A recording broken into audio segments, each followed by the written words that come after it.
신종 코로나 바이러스 국내 발생 현황에 대해서 말씀드리겠습니다. 2020년 2월 1일 오전 9시 기준으로 총 371명이 조사 대상 유증상자로 신고돼서 진단검사를 시행한 결과 12명이 확진되었으며 289명은 검사 음성으로 격리 해제되고 70명은 현재 검사가 진행 중에 있습니다.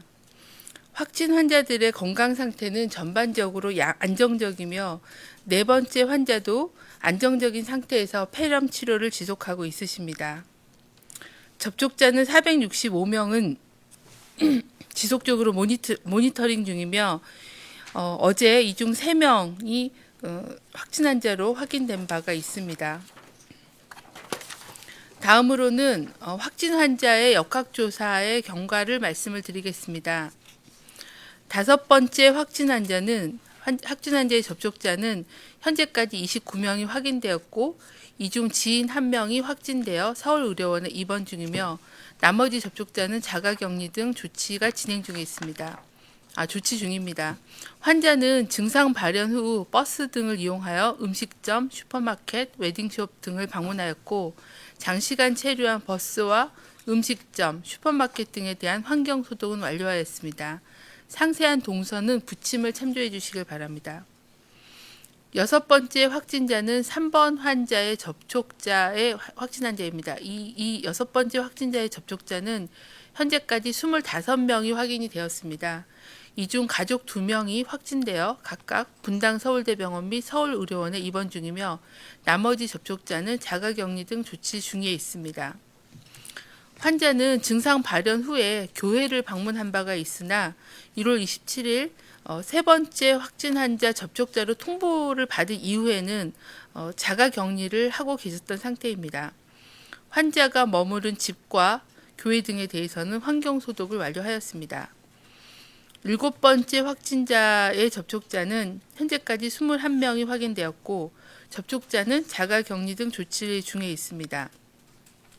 환자는 증상 발현 이후에 주로 자택에 머물렀던 것으로 확인되며 추가 조사가 진행 중입니다.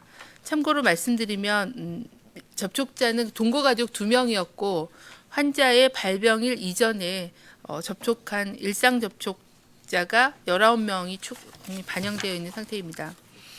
9번째 확진자는 1월 21일 중국 우한 체류 중에 근육통의 증상이 발생하였습니다. 증상 발현 이후 방문한 장소 및 접촉자에 대해서는 조사가 진행 중입니다. 이 사례는 어저께 저희한테 인지가 돼서 현재 전북도하고 같이 동선에 대한 조사가 진행 중입니다. 정리되는 대로 말씀드리겠습니다. 9번째 확진자는 5번째 확진자의 접촉자로 1월 30일 접촉자로 통보받았으며 증상 발현 이후에는 자택에 머물렀다고 하였습니다. 나머지 10번째 확진자와 11번째 확진자는 같은 가족으로 1월 31일 확진되었습니다. 10번째 확진자는 1월 29일 두통 증상이 발생하였으며 11번째 환자는 1월 30일 몸살 기운이 발생하였다고 하였습니다. 10번째, 11번째 환자는 10번째 환자의 증상이 발현된 이후에 함께 지인의 집과 미용실을 방문하였고 이에 대한 환경소독은 완료하였습니다. 지역사회 전파 차단을 위해서는 환자의 조기 발견이 가장 중요합니다. 최근 14일 이내에 중국을 여행하시고 귀국하신 경우에는 가급적 외부 활동을 자제해 주시고 손 씻기와 기침 예절을 준수해 주시길 당부드립니다.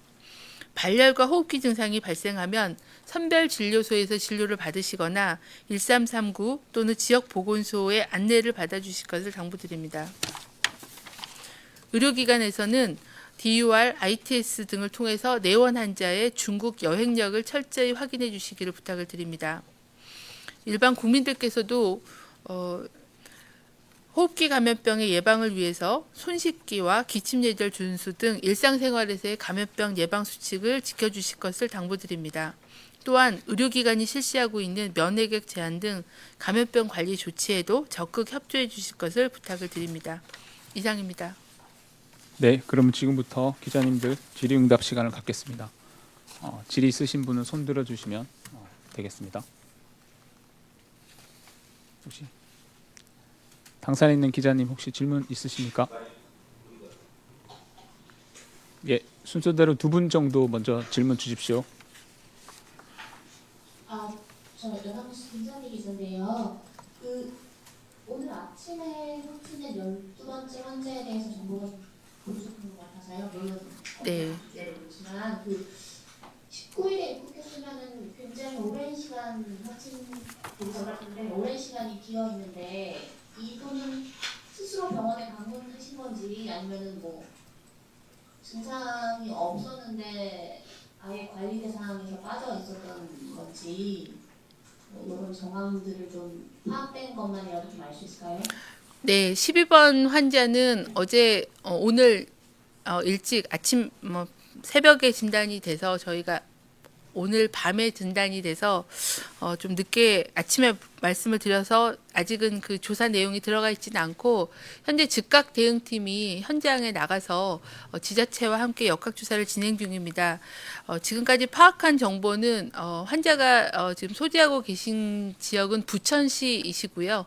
그리고 이 환자분은 중국인으로서 감염 지역은 일본에서 감염이 된 걸로 추정하고 있습니다. 일본에서 그 여행 가이드하고 관련된 일본에서 확진된 일본인의 확진 환자하고 현지에서 접촉한 걸로 그렇게 파악을 하고 있고요. 저희가 그 부분은 일본을 통해서 확인은 한 바가 있습니다. 그래서 하지만 정확한 감염 경로나 이런 거는 역학 조사를 해봐야 되고요. 환자분께서는 그 지인, 그러니까 그 일본의 확진 환자로부터 본인이 확진받았다라는 거를 통보를 받고 알게 됐고, 그래서 병원에 이걸 요청을 해서 검사 확진을 받은 사례로 파악하고 있습니다. 상세한 내용은 역학 조사가 끝나는 대로 정리해서 상세히 말씀을 드리겠습니다. 요약해서 드리면 중국인이시고 감염 지역은 일본에서 감염돼서 입국하신 걸로 파악이 되고 있고요. 우리나라에 입국 후에 발병을 하신 상황입니다. 네, 그럼 다음 기자님. 제가 한 가지 아까 좀 잘못 말씀드린 거는 그 일본에서 확진된 그 환자분과 이 환자분이 같이 노출이 된 건지 아니면 이분으로부터 이분이 노출됐는지 그런 내용들은 역학조사를 해봐야 감염 경로는 확인할 수 있는데 감염원은 일본에서 감염된 걸로 추정을 하고 있습니다. 네, 답변 되셨으면 또 다음 기자님 질문 받겠습니다. 그러면 이분은 원래 감시 대상자는 당연히 아니었던 거죠? 네, 일본에서 유입된 신분입니다. 근데 본인이 이제 접촉자라는 거를 아시고 진료를 받으신 거여서 상세한 내용은 파악을 해서 말씀드리겠습니다. 네, 다음 질문 받겠습니다. 네, SBS 김영래 기자입니다. 질문 두 가지인데요. 먼저 첫 번째로 그 5번 환자가 영화관을 방문했다는 이런 정보가 있었는데 주거 자료에는 그 영화관 관련 내용이 하나도 없는데 영화관이면 다중 인식 시설이기 때문에 굉장히 좀 많은 사람들이 오가는 곳인데 거기에 대해서 학교가 어떻게 진행 중인지 하고 그리고 어제까지는 그 10번과 11번 환자, 그 6번 환자의 가족들이 서울대병원에 있었었고 지금 병원이 의료기관이 바뀐 건지도 좀 질문드리고 싶습니다. 네, 5번 환자분에 대해서는 이제 이분이 그 발병일을 저희가 1월 26일 날부터 몸살 증상이 생겨서 감기약을 드셨다라고 얘기를 하셨습니다. 그래서 저희가 파악한 거로는 그 영화관을 가신 거는 발병 이전에 가신 걸로 그렇게 판단을 해서 저희가 이 동선에는 넣지는 않았습니다. 그리고 영화관에서는 이제 확진 환자가 다녀가셨다라는 걸 알고 이제 소독을 하신 걸로 알고 있는데 그게 발병 이전에 방문 장소였다고 말씀을 드리겠습니다. 저희가 이제 이런 동선에 대해서 정보를 드리는 거는 전파의 위험력이 있거나 국민들이 꼭 아셔야 되는 그런 기준을 가지고 밀접 접촉자나 접촉자가 발생하고 노출이 있었던 그런 지역을 정리해서 말씀을 드리는 겁니다.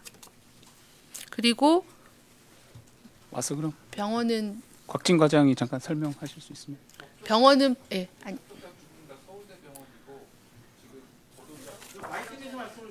여기서 말씀. 접촉자 두 분 포함해서 6번 환자분, 10번 10번, 11번 환자분 세 분 다 서울대병원에 입원하신 게 맞고요. 지금 보시는 보도 자료에는 오기가 된 것 같습니다. 죄송합니다. 네, 그럼 다음 질문 받겠습니다.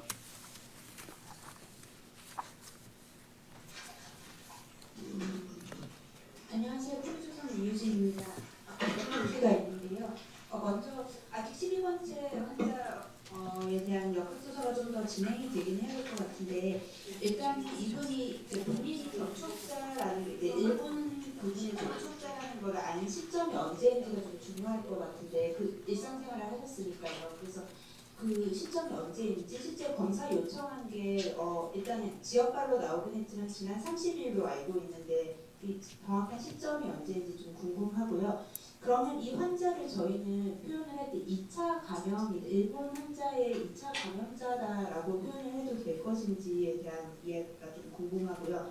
그리고 다른 환자인데 전북도에서 발생한 8번째 환자가 처음에 이제 검사 결과 음성이어서 격리가 해제됐다가 다시 또 검사했을 때 양성이 나오게 됐는데 이게 검사 결과의 오류라고 봐야 하는 건지 아니면 좀 문제가 있었던 건지 궁금하고요. 하나만 더 추가로 여쭤보면 전북도의 경우에는 우한 방문 이력이 있는 입국자들을 관리를 했는데 거기에 이번 이 8번째 환자는 없었다고 얘기를 했거든요. 그렇게 되면 지금 우한 방문 이력 입국자에 대한 전수조사를 실시하고 계신데 이게 관리 현황이나 이게 해당 정보가 지자체에 얼마나 공유됐는지에 대한 감사합니다.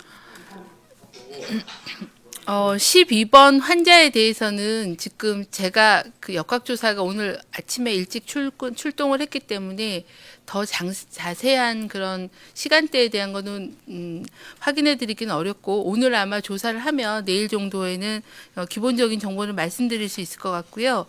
일본 환자의 2차 감염으로 봐야 되느냐에 대한 부분도 좀 전에 제가 설명드린 것처럼 공동 노출로 인한 거냐 아니면은 일본 환자가 먼저 진단받고 그 이후에 발병한 거냐 이거는 좀 시간적인 선후 관계를 봐야 될 것 같습니다. 예. 그리고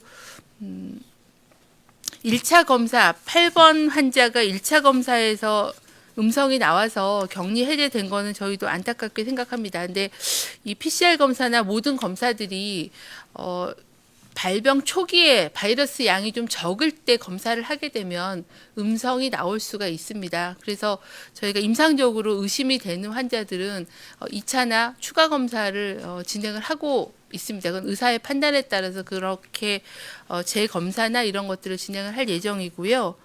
그리고 그 검사 자체에 문제가 있었던 건 아닙니다. 참고로 말씀드리면 1차 검사는 판코로나 검사로 진행을 했고요. 2차 검사는 이제 새롭게 보급된 RT-PCR 검사로 진행을 했고 두 검사 다 민감도 특이도는 높다라고 전문가들이 평가해 준 그런 시약이라는 말씀을 드리겠습니다. 네, 답변 되셨으면 세종에서 질문 한 분 받겠습니다. 세종에 질문 없으시면 예, 말씀 주십시오. 예, 저 8번 환자 관련해서 하나만 좀 더 여쭤보려고 하는데요. 그러니까 중국 우한 체류 중에 근육통 증상이 발견했는데 제가 어제 자료 보면은 공항에서 무증상으로 들어와서 능동 감시를 받았다라고 이렇게 알고 있거든요. 그러면 혹시 이게 조금 잘못된 게 아닌가라는 생각이 좀 들어서 이거 어떻게 되는 건지 좀 여쭤보고 싶습니다. 아까 제가 질문 중에 하나 그 답변 못 드린 게 이 사람은 능동감시 명단에 있었느냐라는 질문을 주셨는데요. 이분은 그 우한에서 난청을 거쳐서 청도공항으로 입국을 하셨습니다. 그래서 우한공항에서 직접 입국을 하신 건 아니라는 점이고요. 그래도 저희가 이제 우한공항에 예약 기록이 있으면 저희에게 그 명단을 받게 되는데 이런 경우는 이제 연계 예약이 없기 때문에 우한에서 한 그런 입국자에는 해당되지 않는다라고 말씀을 드리겠고요. 그리고 죄송합니다. 네, 이게 그 21일에 근육통 증상이 있었는데 23일에는 무증상으로 이렇게 입국을 한 경우가 되는 거잖아요. 그러면 그때 검역 자체가 혹시 문제가 있거나 이렇지는 않았는지 여부랑 그다음에 아까 이야기를 하셔서 여쭤보는데 혹시 지금 전수조사를 우한에서 직항편으로 온 승객만을 대상으로 이렇게 전수조사를 하고 있는데 이거를 좀 더 넓혀야 되는 거 아닌가 이런 지적이 나오고 있는데 여기에 대해서 어떻게 보시는지 여쭤보고 싶습니다. 일단 이 8번 환자의 경우에는 저희가 우한에서 체류하실 때부터 약간 근육통이 있다라고 했는데 그거를 이분이 이제 연세가 있으시기 때문에 이거를 신종 코로나 바이러스의 증상으로 판단해야 되느냐에 대한 이견이 있습니다. 그리고 돌아오셔서 발열 이걸 이제 그 발병일로 볼 수 있는 그런 좀 판단하기 좀 어려운 부분이 있어서 발병일을 특정하기는 어려운 상태이긴 합니다. 그리고 검역을 할 때는 저희가 발열과 호흡기 증상을 주로 검역을 하기 때문에 근육통 증상에 하나 가지고 검역에서 문제가 있었다라고 말씀드릴 수는 없습니다. 네, 그럼 다음 질문은 당사안에서 두 분 받고 또 넘어오겠습니다. 순서대로 두 분 질문해 주십시오. 네, CBS 황영찬입니다. 5번 환자는 24일 입국 당시에 원래 천식으로 기침이 있었다고 나와 있는데요. 그 증상 발현 시점을 26일로 보시는 건지 그 이유를 좀 설명해 주셨으면 좋겠고요. 그 입국 때 능동감시 환자로 지정됐다고 하는데 이 환자분께서 지역사회 다양한 곳에 방문하신 것 같아서 뭐 제대로 안내가 됐던 건지 좀 설명해 주시고요. 그 12번 환자 같은 경우에 일본 보건 당국에게 접촉자가 뭐 출국한 상태라는 통보를 받은 게 뭐 언제쯤인지 궁금하고 뭐 환자가 먼저 연락하신 거라고 하는데 그 전에는 그럼 저희 보건 당국은 파악하지 못하고 있던 건지 설명 부탁드립니다. 네, 5번 환자의 발병일을 1월 26일로 판단을 한 거는 이제 기존에 있었던 증상하고는 상관없이 몸살 증상이 있어서 감기약을 복용하셨다고 그래서 그걸 기준으로 일단 2월 26일 잡은 겁니다.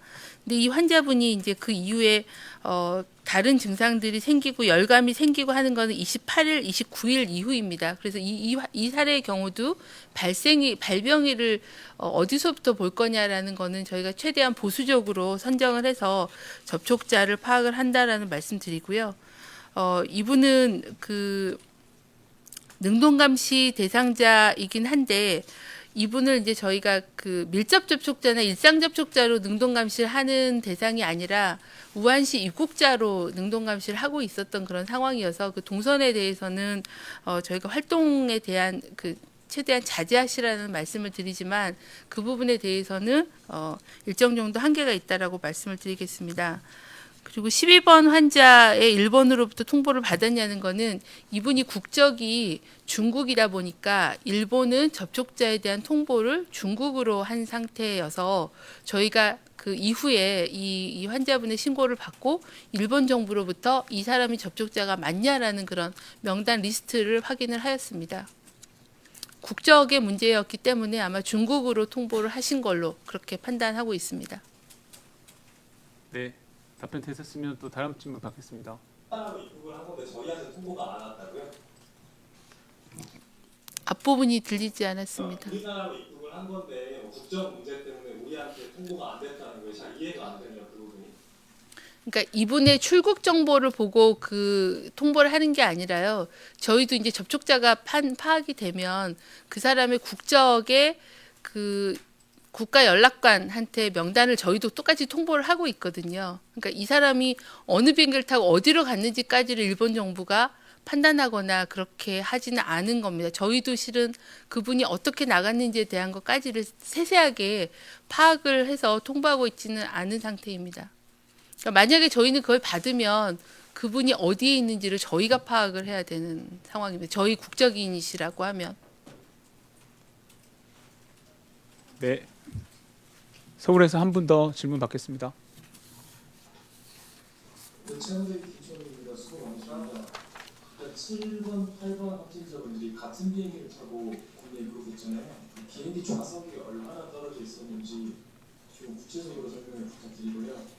같은 맥락에서 이번에 들어온 12번째 환자분 귀국 비행기에 같이 타고 있던 승객들 모두가 접촉자로 분류돼서 이제 감시 대상에 들어가는지, 그리고 마지막으로 영화관 확진자가 영화 보신 영화관에 몇 관 몇 시상이고 몇 번 좌석이고 이런 거를 좀 더 구체적으로 공개해야 되지 않나는 생각이 들어서요. 답변 부탁드리겠습니다. 네, 7번 환자분하고 8번 환자분은 그 옆좌석에 앉으셨습니다. 바로 옆좌석에 앉으셨고요. 두 분이 원래 좀 알고 계시던, 그러니까 우한에서 알고 계셨던 지인으로 알고 있습니다. 그러니까 그래서 그 정도의 말씀을 드리고요. 그래서 두 분이 어디선가 우한에서 공동 노출이 돼서 같이 노출이 돼서 감염이 됐거나 아니면은 이제 누가 먼저 감염이 돼서 기내에서 노출이 됐거나 뭐 이런 가능성을 저희가 다 놓고 보고 있는데 저희의 판단으로는 아마 우한에서 같이 공동 노출되지 않았나라는 그런 가능성도 두고 계속 조사를 하고 있습니다. 12번 귀국 비행기는 일단 귀국 날짜와 발병 날짜를 살펴봐서 발병 전에 귀국을 했다고 하면 그 비행기에 대해서는 조사를 하지는 않고요. 발병일 이후에 동선들을 보기 때문에 그 부분은 제가 조사가 진행 중이어서 말씀드리기는 어렵습니다. 영화관 좌석에 대해서는 앞서도 말씀드린 것처럼 저희는 이제 발병 이후에 감염력이 있는 상황에서 국민들이 그 감염의 위험에 대한 정보를 아시는 게 목적이기 때문에 그 목적에서 벗어나는 개인 정보나 이런 부분에 대해서는 공개를 하는 게 적절치 않다라고 판단을 하고 있습니다. 저희 그 감염병 그 예방법에도 감염병 위험시 정보 공개를 하도록 되어 있고요. 국민의 건강에 위해가 되는 감염병 확산 시 환자의 이동 경로 등을 공개할 수 있지만 이거는 국민들이 감염병 예방을 위해서 알아야 하는 정보를 신속히 공개하여야 한다라고 되어 있습니다. 이런 점들은 이해를 해주시기를 바랍니다. 네, 다음 질문은 세종에서 받겠습니다. 네, 기자님. 네, KBS 양예빈입니다. 6번째 확진자가 일정 기간 일상 접촉자로 관리됐는데 접촉자가 25명인 게 맞는지 또 교회에 갔다면은 그 사람들은 접촉자 대상으로 들어가지 않는지랑요. 그리고 6번째 환자가 밀접 접촉자로 분류된 이후에 10번째, 11번째 환자가 관리가 된 건지 그리고 12번째 환자의 증상 발현 시기는 그럼 아직 조사가 진행 중이신 건지 이렇게 부탁드립니다. 일단 12번째 환자는 조사가 진행 중에 있습니다. 아까 말씀드린 것처럼 언제를 발병일로 보느냐도 또 굉장히 많이 봐야 되는 그런 상황이어서 이 정보는 아직 그 조사가 진행 중에 있고요. 6번 환자의 접촉자가 이제 교회 노출이 됐는데 저희가 이 부분은 이제 그 교회에 주로 같이 이렇게 다니시는 분들과 같이 이동하시는 그런 그룹들이 좀 특정화가 되어 있었습니다. 그래서 환자분과 또 그 교회 노출자분들을 같이 조사를 해서 접촉자의 범위를 선정을 하였습니다. 그리고 10번과 11번은 제가 질문을 정확하게 네, 그럼 6번째 환자가 밀접 접촉자로 분류된 이후에 10번째, 11번째 환자가 관리가 된 건지 6번째 환자는 지금 어저께도 말씀드린 것처럼 밀접 접촉자로 분류가 되지는 않아서 자택에서 본인이 이제 자택 격리를 한 상황입니다. 자기가 접촉자라고 통보를 받으셨기 때문에 외부 활동을 줄이고 이제 교회 가거나 식사하신 거 말고는 자택에서 주로 머무르셨는데 이 두 분이 이제 가족이다 보니까 가족 내에서 접촉이 일어난 걸로 그렇게 보시면 되겠습니다. 네, 그리고 한 가지 더 궁금한 게요. 교회에서 같이 다니시는 이동 그룹에 특정화된 분들만 분류하셨다고 했는데 교회라는 곳이 예배당이 있고 그 한 공간에 많은 사람들이 있는데 그 부분에 대해서는 따로 분류하지 않으시는 건가요?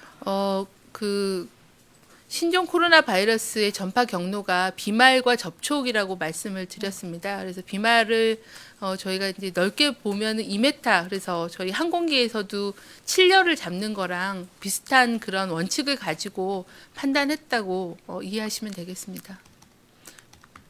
네, 그럼 이미 당사에서 교회를 나갔기 때문에 교회에서는 이제 그런 사실을 아마 알고 계실 거라고는 생각을 합니다. 당산에서 기자님 두 분 순서대로 질문해 주십시오. 팀 소선 이유진입니다. 아까 비슷한 질문인데 지금 우한 입국자 전수조사에 대한 현황 좀 최근 며칠은 이야기가 없었던 것 같은데 이제 얼마나 됐는지 현황 한 번만 부탁드리고요. 방금 들은 이야기로는 그럼 결국 우한에서 이제 들어온 사람들에 대한 전수조사는 사실상 숫자가 다 파악이 이제 우한이나 청도 이런 쪽으로 거치게 되면은 그러면은 이분들은 전수조사 대상자가 되지 않는다는 말인 것 같은데 그렇게 되면 실제로 우한에서 바로 입국한 사람 말고도 더 많은 사람들이 훨씬 있다라고 그럼 저희가 이해를 하면 되는 건지 그럼 실제로 또 우한 입국자 전수조사를 할 때 뭐 해외 로밍뿐이나 이런 것들로 조사를 하겠다고 했는데 실제 통신사에서 구체적인 자료 같은 걸 주지 않으면 뭐 청도에 묵은 건지 우한에서 묵은 건지 이런 분류 자체가 어려울 것 같은데 이런 부분에 대해서는 공조가 잘 되고 있는지 궁금합니다. 네, 입국자 전수조사 현황에 대해서는 저희가 심평원의 콜센터가 매일매일 전화를 하고 있고요. 전화의 성공률은 조금씩 매일매일 다릅니다.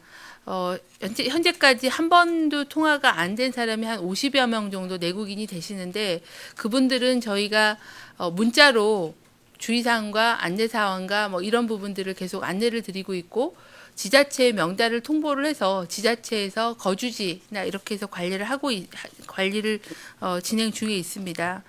외국인의 경우에는 저희가 그 관계기관의 정보를 조회하고 연계를 해서 외국인 등록이 되어 있는 주소지를 파악을 해서 그 주소지의 시군구로 명단을 보내드렸고 그 주소지에서 경찰의 도움을 받아서 다양한 방법으로 전수조사 및 추적을 하고 있는 그런 상황입니다.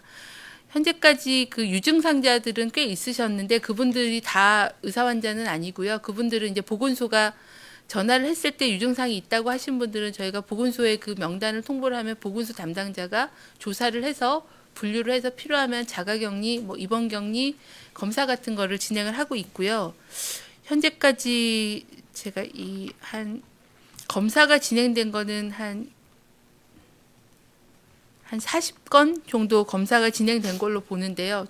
양성으로 확인된 사례는 없습니다. 아마 양성으로 확인이 되면 바로 말씀을 드릴 거라고 생각을 합니다.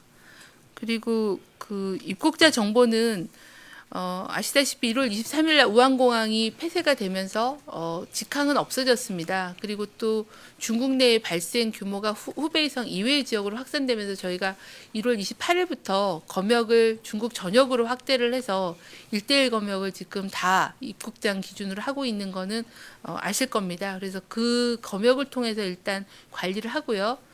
입국자 명단은 저희가 DUR로 의료기관에 통보를 해서 의료기관에서 선별 진료할 수 있도록 그렇게 안내를 하고 있는 그런 상황입니다. 그래서 이제 그런 다양한 그런 방법을 통해서 중국 전체 입국자에 대한 조사와 관리를 진행을 하고 있는 상황입니다. 통신사는 제가 알기로는 이제 국가 내에서의 도시 간의 그 구분은 어렵고요. 이제 중국과 뭐 이런 다른 부분들하고는 국가 간 구별은 가능하다고 해서 그런 14일 이내에 중국을 거쳐서 오신 분들은 이제 저희가 로밍 정보나 이런 걸 통해서 정보를 좀 추가로 받아서 DUR이나 이런 거에 정보를 공개를 할 수가 있습니다. 그래서 그런 부분들은 많지는 않지만 그 부분에 대해서도 진행이 되고 있는 걸로 알고 있습니다.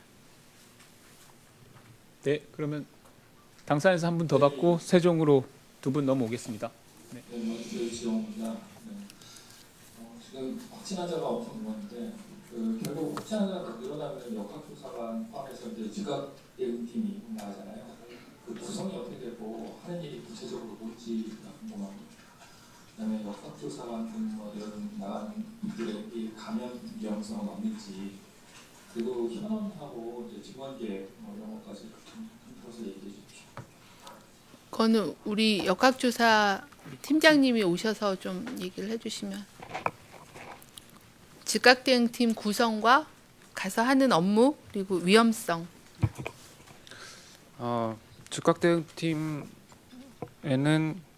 방역관과 뭐 현장 통제관 그리고 역학조사관 그리고 자료를 분석하시는 분들 그리고 행정 업무를 담당할 분들 이런 식으로 한 8, 9명 정도의 팀으로 구성이 됩니다. 그리고 경우에 따라서는 외부 민간 전문가가 이제 자문 역할로 이렇게 들어오시기도 합니다. 그래서 이분들이 먼저 환자에 대한 조사, 환자 인터뷰, 그리고 환자 인터뷰를 통한 동선 확인, 그리고 그 동선에 근거한 그 해당 장소를 방문을 하고 거기 어떤 접촉자들이 있었을지에 대한 조사, 이런 조사는 또 진술에 근거한 조사에 더해서 좀 더 객관적인 자료, 휴대폰을 통한 그 GPS 추적을 통한 그 이동 동선 확보, 또는 이제 그 금융 정보, 카드 결제 정보를 통한 실제로 어디에 가서 이렇게 결제 같은 것이 이루어졌는지를 가지고 또 알아보는 그 동선 확보, 이런 것들의 정보들을 다 매칭을 해보는 겁니다. 그래서 이런 걸 통해서 어느 곳에 가셨을지를 확인을 하는 점, 그다음에 확인이 된 장소에 가서 실제로 이 환자분과 어떤 지점에서 얼마만큼의 어떤 사람들이 접촉을 했는지를 뭐 CCTV나 그 현장에 있었던 분들을 또 그 설문을 면접 조사를 통해서 그러한 접촉자 범위를 설정하는 부분들을 담당하시게 됩니다. 그리고 또 여기에 이제 플러스해서 방금까지 말씀드린 거는 이제 역학 조사에서의 그 접촉자 범위 설정 부분이었고요. 그다음에 해당 장소가 이제 환자가 지나간 장소들이기 때문에 그 부분에 대해서 오염 정도, 환경 오염 정도나 이 부분들이 어떻게 소독이 돼야 될지, 그리고 소독 조치를 어떻게 하면 될지에 대한 그 해당 그 지자체에서의 그 보건 당국이 소독을 하는 방법에 대한 가이드, 이런 부분들을 담당을 하고 있는 게 우리 즉각 대응팀의 역할이 되겠습니다. 그리고 그 안전 부분에 대해서는 일단은 그 환자를 접촉할 때, 환자를 인터뷰할 때는 이제 그 저희 그 레벨 D라고 하는 그 방호복 개인 보호구를 착용을 하고 인터뷰를 하게 되고요. 그 이외의 장소에 대해서는 일반적인 특별한 다른 보호구가 따로 필요한 그런 상황은 아니게 되겠습니다. 예, 이상입니다. 네, 정원 관련해서는 저희가 역학조사관 정원이 많이 늘었지만 어제 같은 경우는 한 4개 팀이 동시에 가동이 되다 보니까 한 30-40명의 인력이 빠져나가고, 그래서 현장에 대한 정보 수집과 이런 것들이 좀 어려움이 있긴 합니다. 근데 이 부분은 이제 저희하고 지자체하고 적절한 그런 역할 분담을 통해서 좀 더 효율적으로 조사를 진행해 나갈 계획입니다. 네, 즉각 대응팀 중에서는 전문 의료인은 없나요? 즉각 대응팀 중에 전문 의료인이요. 지금 즉각 대응팀의 팀장은 방역관으로 과장들이 나갑니다. 그래서 과장은 다 연구관급이 대부분이기 때문에 의사거나 아니면은 보건의료 분야에 이제 박사거나 하는 그런 전문성을 가지고 있는 상황이고요. 나머지 역학조사관들도 그런 보건의료에 대한 학문적인 전공을 기반으로 역학조사에 대한 2년의 교육과정을 수료를 해야 역학조사관으로 임명을 받고 있습니다. 네, 답변 되셨으면 또 다음 질문 지금 세종에서 2분 순서대로 받겠습니다. 네, JTBC 이상화입니다. 그 10번째 확진자랑 11번째 확진자가 6번째 확진자에게서 이렇게 감염이 된 걸로 하는데, 혹시 감염 시점이 언제로 보고 있는지, 이게 혹시 조사가 좀 된 게 있는지가 좀 궁금하고요. 그리고 어제 이제 교민들, 이제 그 우리나라로 오신 교민들 이제 PCR 검사를 하고 있는 걸로 알고 있는데, 이거 결과가 이제 언제쯤에 나오게 되는지 좀 여쭤보고 싶습니다. 어제 귀국하신 교민들에 대해서는 저희가 아산하고 진천에 있는 생활시설에서 검체를 다 수거를 해서 어제 늦게 검체가 도착을 했습니다. 근데 검사의 양이 굉장히 많다 보니까 여러 팀이 지금 나눠서 검사를 하고 있어서요. 최종 결과가 언제 나올지에 대해서는 좀 예측하기가 좀 어려운데, 아무튼 장비의 공백이 없을 정도로 신속하게 지금 여러 팀들이 검사를 하고 있다라고 말씀을 드리겠습니다. 아마 검사 결과가 나오면 뭐 내일이나 이렇게 보도자료 할 때 반드시 공개를 해드릴 예정입니다. 감염 시점 관련된 부분은 역학조사 자료가 또 충분하게 만들어지면 그때 감염 시점 자료를 그러니까 노출 시점을 보면 될 것 같은데요. 가족 두 분, 6번 환자의 가족 네, 두 분이 언제 노출됐을지. 그러니까 6번 환자분 지금 증상 발생 시기를 1월 26일로 보고 있고요. 그다음에 10번, 11번 환자분이 증상 발생하신 게 뭐 29일, 30일 이 정도이기 때문에 그리고 이분들 사이 관계는 동거하는 가족이기 때문에 뭐 언제가 특정하게 감염이 일어났을 거다라고 그런 시점을 잡기는 힘들고 같이 거주하는 시설 내에서 노출이 계속돼서 감염이 됐을 거다 이렇게 보고 있습니다. 29일을 발병으로 보고 또 두 번째 환자분들이 29일, 30일 날 발병을 했다고 하면 대략적인 잠복기가 한 3, 4일, 4, 5일 뭐 이 정도로 상당히 이번 코로나 바이러스의 특징이 잠복기가 상당히 짧다라는 그런 특징이 있어서 저희도 이제 저희의 자료들이 좀 쌓이면은 그런 부분들을 좀 분석해서 기회가 되면 그런 임상적인 특성에 대한 것들 그리고 역학적인 특성에 대한 것들은 한번 분석을 해서 전문가들하고 한번 보고를 드리는 그런 기회를 갖도록 하겠습니다. 예, 그럼 세종에서 KBS 양예빈 기자님. 저희 세 가지 질문 드리겠습니다. 지금 세계 각국이 방역 수위를 세계보건기구하고 권고와는 다르게 올리고 있는데요. 이 세계보건기구 권고만 믿을 수 있을 건지 그리고 위험도 평가를 어떻게 하고 계신지 궁금합니다. 그래서 질본이 측에서 상위 중수본의 태세 전환을 건의할 계획이 없으신지 설명 부탁드리고요. 그리고 두 번째는 현재까지 확진 환자로 미루어 중국 다녀온 여행력이라는 전제가 합당한지 이제 중국 다녀온 사람을 만난 적이 있는가 로 확대해야 되는 것이 아닌지 또 인력 부족이라면 총력 대응이 필요한 단계 아닌지 묻고 싶습니다. 네, 세계보건기구에서는 위기 선언은 했지만 여행이나 뭐 무역에 대한 제한은 적절하지 않다라고 제언을 했지만 많은 국가들이 국가에 맞는 그런 그 금지 조치들을 시행을 하고 있습니다. 우리도 그 중국에 대한 위험도를 가장 위험도가 높은 건 아직까지 우한시를 포함한 후베이성이긴 하지만 춘절을 통해서 많은 그 감염자들이 중국 전역으로 확산이 됐을 거라고 생각을 하고 그게 춘절 기간 동안에 지역 내에 그 접촉으로 인한 환자들이 발생했고 지금은 거의 한 50% 가까이 후한시 이외의 환자들이 발생을 하고 있는 상황입니다. 그래서 이 부분에 대해서 예의주시하고 있고 이 부분을 어떻게 통제할 건가에 대해서는 정부 부처 내에서 계속 협의가 진행 중에 있습니다. 그리고 그 아마 위기 경보 수준에 대한 걸 말씀하신 것 같은데요. 현재는 저희가 경계 단계로 올린 상태인데 아직은 이게 광범위한 지역사회 전파 상황이라고 보기는 어렵고 그렇게까지 가기 전 단계에서 이걸 차단할 수 있는 방법이 뭔지에 대해서 지금 여러 부처들이 같이 논의를 하고 있다는 말씀드리고요. 아직은 위기 단계를 심각 단계로 올리는 거는 검토는 하고 있지는 않습니다. 하지만 상황이 계속 변화가 되게 되고 좀 더 강력한 그런 조치들이 필요하다고 하면 이제 그에 맞는 그런 조치를 취하게 되고요. 저희가 이제 경계 단계에서 심각 단계로 올리는 거는 질병관리본부가 혼자 판단하는 건 아닙니다. 이거는 모든 부처가 다 영향을 주는 거기 때문에 관계부처, 관계기관하고 협의를 해서 위기 단계를 올리도록 그렇게 절차가 되어 있습니다.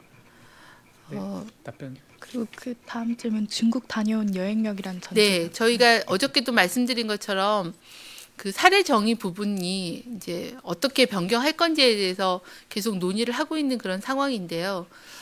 저희가 고려하고 있는 것 중에는 중국 전체의 접촉력이라고 보기에는 아직은 그렇게 리스크가 확대하면은 오히려 진짜 의심 환자를 놓칠 수가 있기 때문에 어떤 정도의 수준을 만들어야 가장 적절한 그 그물망으로 사례 정의를 만들까에 대한 고민을 하고 있고 적어도 후베이성에서 오신 분하고의 접촉력은 필요하지 않을까라고 검토가 진행 중에 있습니다.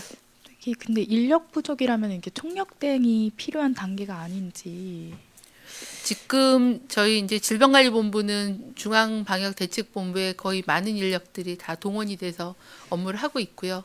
검역소는 아시다시피 군 인력과 경찰 인력 또는 공안공사 인력들이 충분히 지원이 돼서 그 업무를 하고 있어서 인력에 대한 부분들은 많이 증가가 된 상태고요. 복지부도 이제 중수본을 했기 때문에 굉장히 많은 분들이 이 업무를 진행을 하고 있는 상황입니다. 네, 한 가지만 추가로 더 12번째 일본인 확진자와 접촉한 중국인이 한국에 있는 경우 확진됐는데 이는 현재 방역당국 검역 대상에 빠져 있는 건 분명한 게 아닌지 그렇다면 향후 대책이 어떻게 되시는지 이 부분 한 가지 부탁드립니다. 그분 같은 경우는 이제 입국하실 때는 당연히 모든 검역을 다 받게 되기 때문에 검역에 대한 절차는 진행을 하고 오셨을 거고요. 아마 언제 발병했는지에 따라서 좀 달라질 수는 있을 거라고 생각을 합니다. 근데 이분은 국적이 중국인이시기 때문에 어디를 가시더라도 아마 중국에 대한 여행력이나 문진이나 이런 것들은 다 진행이 됐을 거라고는 생각합니다. 예. 자세한 거는 역학조사 결과를 보고 말씀드리겠습니다. 당사는 한 분만 더 받고 세 중에서 한 분만 더 받고 당사는 세 분 받겠습니다. 네, 뉴시스 임재희 기자입니다. 그 5번째 확진자분도 상당히 3번째 환자분처럼 이동 동선이 좀 복잡한데요. 그 과정에서 9번째 환자분하고 언제 구체적으로 접촉했는지 네. 여부랑요. 그리고 혹시 465명 접촉자를 일상과 밀접으로 분류해 주실 수 있는지 부탁드립니다.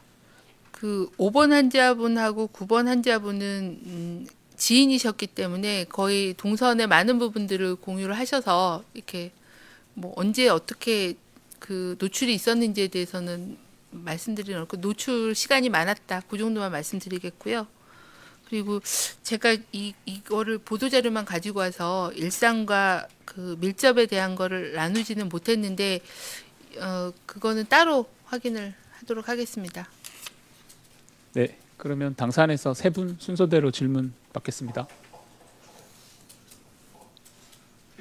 예, 저 한국일보 김민호입니다. 방금 질문 나왔던 건지 헷갈려서 다시 한번 여쭤보면 지금 능동 감시자 수가 몇 명인가 먼저 질문을 드리고요. 두 번째는 역학조사관 충원을 검토하신다고 낮에 중수본에서도 발표를 말씀하셨는데 몇 명이 얼마나 충원될 예정인가 아니면 몇 명이 얼마나 필요한지 먼저 여쭤보고 이게 아까 2년의 교육을 거쳐서 지금 배치되어 있다고 하셨는데 왜 민간 역학조사관을 그러면 바로 충원할 수 있는 문제인가 어떤 툴에서 데려오게 되는가 몇 명을 데려오게 되는가 그런 게 궁금합니다. 공관된 질문의 마지막 세 번째는요. 지금 제가 받은 자료로는 역학조사관이 직본에 77명, 그 다음에 시도에 55명이라고 제가 들었거든요. 그러면 132명인데 10명씩 팀을 꾸리면 최대로 이제 조사 가능한 환자 수가 뭐 13명이다. 이렇게 해석할 수 있는 건지 여쭤보고 싶습니다. 네, 그 132명의 역학조사관의 숫자는 저희가 즉각대응팀이 역학조사관만으로 구성되진 않습니다. 아까 통계 지원, 행정 지원, 또 방역관이라고 하는 팀장급, 그리고 거기는 미생물을 하거나 뭐 검체를 하거나 하는 굉장히 다양한 팀으로 10명으로 구성을 하기 때문에 역학조사관은 거기에 그 규모에 따라서 좀 들어가게 돼서 유동적으로 그 구성이 된다는 말씀을 드리고요. 전반적으로 저는 굉장히 부족하다고 생각을 합니다. 이 역학조사관의 숫자가. 근데 이게 중앙과 시도만의 문제가 아니라 각 시군구 보건소마다 역학조사관이 한 명씩 있어서 본인들의 지역은 본인들이 조사하고 평상시에도 조사하고 감염원 파악하고 하는 것들이 일상적으로 업무가 진행이 돼야 이런 유행이 생겼을 때 또 그런 역량을 가지고 조사를 하는데 현재는 시군구에는 그런 역량이 없다 보니까 중앙에 집중되는 게 너무 과다하고 이렇게 많은 양의 조사가 필요할 때는 저희도 이제 제약이 되는 그런 면이 있습니다. 그래서 좀 더 적절하게 중앙, 시도, 시군구에 이런 역학조사를 전문으로 하는 그런 인력들이 필수 인력으로 확보가 돼야 된다라고 말씀을 드리겠습니다. 그리고 그 역학조사관은 2년 교육을 받아야 되는데요. 2년 교육이라는 게 2년 내내 교육을 받는 건 아니고 언더잡 트레이닝입니다. 그래서 먼저 수습 역학조사관으로 지정을 하고 2년간의 교육을 업무를 하면서 배우는 거죠. 일종의 병원의 레지던트 같은 그런 시스템이라고 보시면 되고요. 그리고 이제 어떤 기본적인 자격을 이수를 해야 됩니다. 논문을 써야 된다거나 감시 보고서를 써야 된다거나 하는 것들을 심사를 해서 역학조사관으로 정식 임명을 받게 되는 그런 상황이어서 누가 단기간에 그거를 대체하기는 쉽지는 않습니다. 하지만 민간에는 저희가 예방의학을 전공하시거나 하는 그런 보건학에서 보건 전문 하시는 분들도 있으시고 또 저희가 감염병 그 관리 지원단이라고 하는 그런 시도를 보좌하는 그런 기관들에서 또 저희 교육을 받으신 분들이 계시기 때문에 아마 그런 분들이 1차적으로 참여하실 수 있다고 생각을 합니다. 그리고 지난 메르스 이후에 감염병법이 개정이 되면서 저희가 한시적인 그런 임명을 할 수 있는 그런 법적 근거가 있어서 그런 근거를 가지고 권한과 책임을 같이 부여하고 지원하는 그런 법적 근거를 가지고 있습니다. 네, 답변 되셨으면 네. 능동감시자 수는 나중에 확인해서 말씀을 드리겠고요. 역학조사관 충원 문제는 이제 아까 말씀드린 대로 임시적인 전문 인력의 충원은 기존에 있는 그런 전문가 그룹에서 저희가 한시적으로 이렇게 임명해서 역할을 할 수 있는 방법도 있고요. 지금 당장 정규 인력을 충원하는 것은 현실적으로는 어렵습니다. 그런데 기교육 받으신 분들 그리고 이미 전문성을 갖고 계시는 분들 이런 분들을 저희가 충원해서 같이 활동할 수는 있어서 그런 부분들도 검토를 하고 있습니다. 네, 그럼 다음 기자님 순서대로 말씀 주십시오. 네, 연합뉴스의 김예나라고 하는데요. 계속해서 반복되는 질문이기는 한데 이 12번 환자 같은 경우에는 말씀하신 대로 중국 국적으로 되어 있다 보니까 환자에 대한 어떠한 통보도 일본에서 중국으로 간 상태이고 그리고 환자 자체가 이제 본인이 이러한 통보를 받고 확진자로부터 통보를 받고 의료기관에 내원해서 그런 내용을 하지 않았다면은 우리 방역망에서는 빠질 수밖에 없는 사람이었던 건지 그리고 앞으로도 이 같은 사람이 더 발생할 가능성에 대해서는 어떻게 보시는지 그거를 좀 정확하게 듣고 싶고요. 그리고 두 번째로는 오늘 11시 브리핑에서 이제 계속해서 이제 세계 각국에서 입국 금지, 이른바 뭐 중국에서 머물렀거나 중국을 다녀온 사람에 대한 입국 금지에 대한 조처가 논의되는 상황에 대해서 이제 그 질병관리본부와 민간 감염 전문가 등과도 논의가 필요하고 검토가 필요한 사항이다. 이런 답변이 하나 있었는데요. 그 당사자인 일본에서는 지금 입국 금지 조처에 대해서 어느 정도 논의 중이신 거고 어떠한 생각 가지고 있으신지 말씀 부탁드릴게요. 12번 환자분은 좀 조사를 한 다음에 말씀을 드려야 될 것 같습니다. 근데 이분이 국적이 중국인이시고 또 중국 지금 현재는 이제 중국인들이 대부분 어떤 감염의 우려를 보고 진료나 이런 걸 하시기 때문에 그렇게 관리가 됐을 거라고 생각하고요.